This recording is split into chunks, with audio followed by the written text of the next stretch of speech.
पंढरपूरच्या वारीसाठी जाणाऱ्या वारकऱ्यांना आणि वाहनांना सरकारकडून टोल माफी। 3 जुलैपासून 21 जुलैपर्यंत टोल माफी।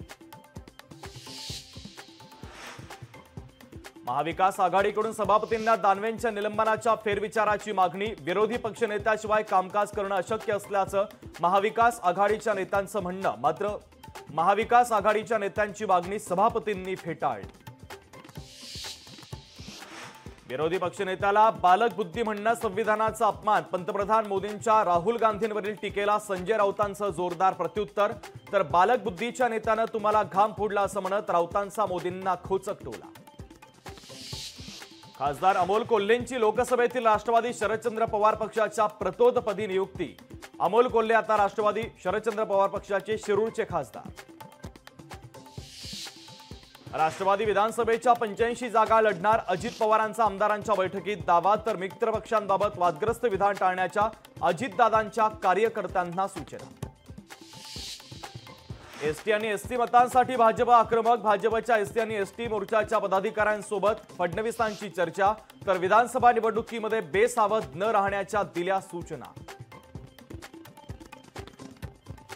नाना पटोले क्रिकेटच्या मैदानात उतरण्याबाबत चर्चा। पटोले एमसीए अध्यक्षपदाची निवडणूक लढवण्याची शक्यता। अमर काळेंच्या निधनामुळे एमसीएचं अध्यक्षपद रिक्त। शेअर मार्केटच्या इतिहासामध्ये आतापर्यंतचा सर्वात मोठा विक्रम। सेन्सेक्सनं पार केला विक्रमी 80,000 अंकांचा टप्पा। तर निफ्टीनं केला 24,000चा टप्पा पार। माऊलींची पालखी अवघड दिवेघाट पार करून सासवड मुक्कामी। तुकोबांची पालखी लोणी काळभोरवरून यवतकडे प्रस्थान ठेवणार। भारतीय संघ उद्या मायदेशात परतणार। चक्रीवादळात अडकलेला टीम इंडियाचा मार्ग मोकळा। भारतीय संघ उद्या पहाटे चार्टर्ड विमानानं दिल्लीमध्ये पोहोचणार। हिंगोलीमध्ये हळदीला भाव कमी मिळत असल्यानं हळदीची आवक घटली। शेतकऱ्यांच्या मालाला योग्य भाव मिळण्याची शेतकऱ्यांची मागणी।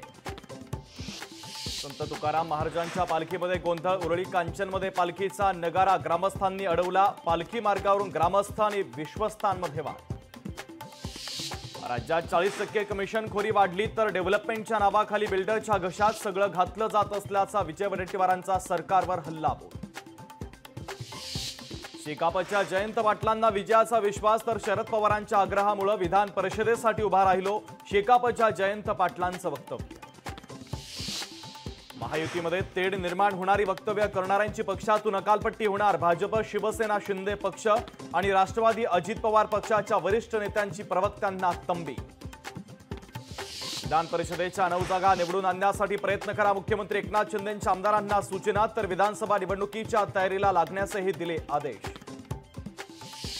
विधान परिषदेसाठी महाविकास आघाडीची रणनीती ठरली। राष्ट्रवादी शरदचंद्र पवार पक्षाच्या शशिकांत शिंदे यांचं निवडणुकीसंदर्भात वक्तव्य।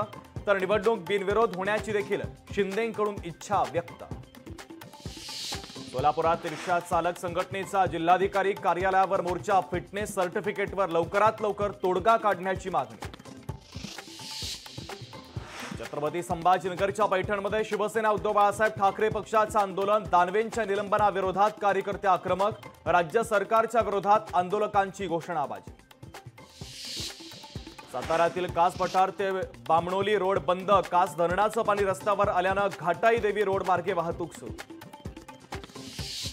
पालघर जिल्ह्यातील सेतू कार्यालयामध्ये महिलांची गर्दी। ग्रामीण भागात अर्ज भरण्यासाठी बराच वेळ लागत असल्यानं महिलांकडून नाराजी व्यक्त। नाशिकमध्ये केंद्रीय पथक 2 दिवसांपासून दाखल। कांदा खरेदी विक्री व्यवहार तपासणीसाठी केंद्रीय पथक नाशिकमध्ये तळ ठोकून।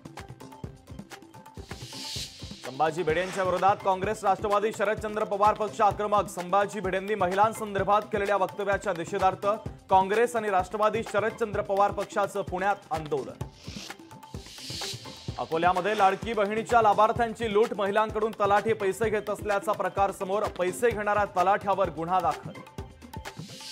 नाशिकमध्ये लाडकी बहीण योजनेचं पोर्टल अद्यापही बंद। सेतू कार्यालयामध्ये ऑफलाईन पद्धतीने अर्ज भरण्याची प्रक्रिया सुरू।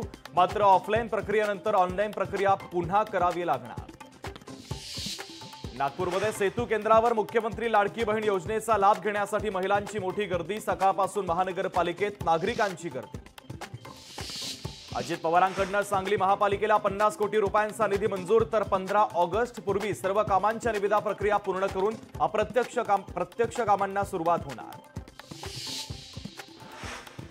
रायगडमध्ये मुख्यमंत्री लाडकी बहीण योजनेचा लाभ घेण्यासाठी सेतू केंद्रावर महिलांची मोठी गर्दी, तर प्रशासनाने गावोगावी कॅम्प लावण्याची महिला वर्गाची प्रशासनाकडे मागणी।